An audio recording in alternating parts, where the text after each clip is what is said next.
subscribe now and press the bell icon. Never miss an update. Hello. In this video, we shall discuss in brief the life and works of Ben Jonson.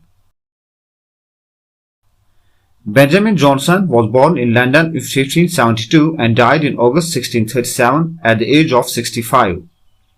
He was born 2 months after his father died and his mother married with a bricklayer. Jonson at first attended Westminster School, but his formal education ended early. He followed his stepfather's trade for some time, then fought with the English forces in the Netherlands. On returning to England, he became an actor and a playwright. As an actor, he played a leading role of Hieronima in Thomas Kyd's The Spanish Tragedy. By 1597, he started writing plays for Philip Henslowe, who was a leading impresario for the public theatre. He was imprisoned for killing the actor Gabriel Spencer in a duel but was released in 1598.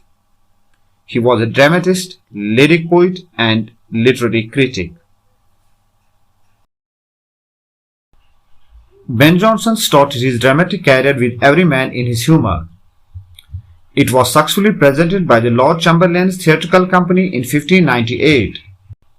In 1599, he produced his second play, Every Man Out of His Humour, but it proved less successful on the stage than the first play.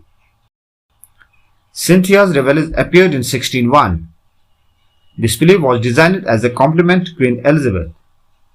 In 1603, he produced another play, Sejanus.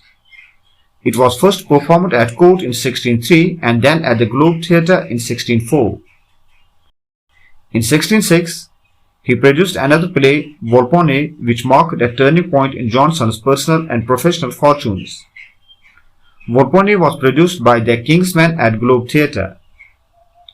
In 1610, he produced The Alchemist, which was also produced by the King's Men. This play is considered Jonson's best comedy. In 1614, he produced another play under the title Bartholomew Fair. It was performed at Hope Theatre by the Lady Elizabethan's Company.